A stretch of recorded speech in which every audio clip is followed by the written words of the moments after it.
कबीरा हरि का भजन करो जब तक स्वस्थ शरीर और वृद्ध भये का कार्य हो हाड़ हाड़ में पीर। नमस्कार दोस्तों, स्वागत है आपका हमारे यूट्यूब चैनल संदीप सॉल्यूशन पर। आशा करते हैं कि आप उस परमपिता परमात्मा की कृपा से स्वस्थ व मस्त होंगे।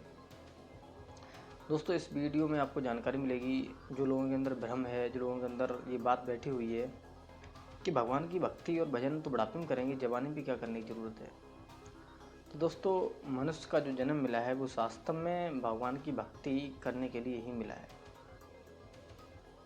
और जीवों में भगवान की भक्ति नहीं हो सकती, और जन्मों में नहीं हो सकती, और योनियों में नहीं हो सकती। अब उसको भी आपने बुजुर्ग होने की तलाश में डाल दिया। तो कबीरदास जी कहते हैं कि कबीरा हरि का भजन करो जब तक स्वस्थ शरीर, यानी जब तक आपका स्वस्थ शरीर है, जबकि अंदर आपके रोग नहीं है, कोई बीमारी नहीं है, कोई दिक्कत नहीं है, कहीं दर्द नहीं होता, तो खूब भजन कर लो, खूब भजन कर लो। आपको ये लगता है कि हम बुढ़ापे में करेंगे, तो आपकी गलत फीलिंग है।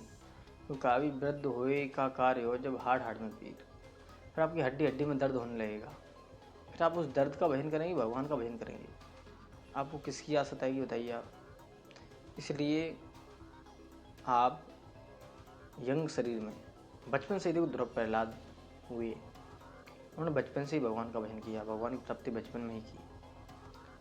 तो कुछ लोग यंग पीढ़ी में, लेकिन बुढ़ापे में देखो सिर्फ दर्द हो सकता है, आपको फिर पीड़ा होगी। बुढ़ापा बहुत अलग चीज़ होता है, आप उस दुखों से परे भी नहीं हो पाएंगे।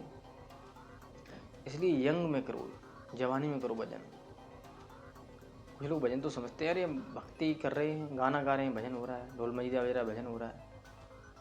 जो आप भजन गाते हैं वो आपका गायन आपके अंदर हर वक्त होता रहता है। भजन का अर्थ होता है भामिस भीतर, जमिस जपो नमिस निरंतर, जिसमें कोई अंतर ना हो। अपने भीतर जाओ, अपने भीतर उसको जानो, और जो निरंतर नाम चल रहा है उसको जपो, तब तो आप भजन कर रहे हैं। आप लोग गाना बजाना, तीर्थ करना, पुण्य करना, दान करना, यही भगवान की भक्ति समझते हैं। भक्ति करने के लिए भाई साफ साफ कहा गया है कि भक्ति स्वतंत्र सरल सुख खानी, बिनु सत्संग न पावहि प्राणी। भक्ति स्वतंत्र है, पहली बात, किसी गुलाम नहीं है, किसी के अधीन नहीं है, किसी समय की गुलाम नहीं है, किसी काम के गुलाम नहीं है, किसी खान पान की गुलाम नहीं है। भक्ति स्वतंत्र है अपने आप में।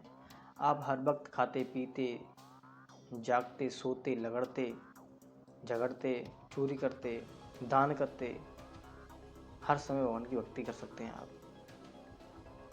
लेकिन इसको पाने के लिए वहाँ कहा है कि बिनु सत्संग, बिनु गैर सत्संग के आप प्राप्त नहीं कर सकते ऐसी भक्ति। आपको सत्संग जानना होगा। बिनु सत्संग न पावे प्राणी। सत्संग में जाइए, क्योंकि सत्संग में सब कुछ मिलता है। कहते हैं सत्संग में क्या मिलता है? सत्संग में मिलते हैं हीरे और मोती। सत्संग में मिलते हैं हीरे, पर मिलते हैं धीरे धीरे। सत्संग है मानसरोवर, सुखों की खान बंदे, सत्संग में ही मिलते हैं सचमुच भगवान बंदे। सत्संग सुखों की खान है, हीरे मिलते हैं पर धीरे धीरे मिलते हैं। सत्संग है मानसरोवर, जहाँ भगवान का वास होता है, ये मानसरोवर बोला जाता है।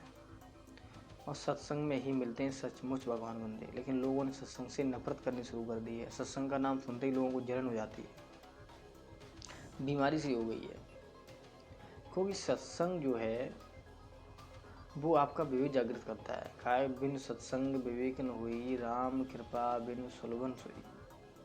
राम की बगैर कृपा से आपको सत्संग की प्राप्ति नहीं होगी, लेकिन जो विवेक जागृत होगा वो भी आपके सत्संग में ही होगा। ये हम नहीं कहते, ये शास्त्र और संत कहते हैं। इसलिए दोस्तों, भजन वास्तव में जवानी में करो, बुढ़ापा में क्या। किसने देखा बुढ़ापा? वर्तमान में जियो, कल में कहीं मत जियो, भूत में कहीं मत जियो।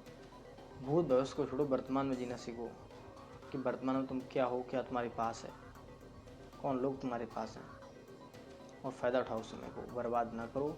अगर समय बर्बाद करोगे तो समय भी एक दिन आपको बर्बाद करेगा।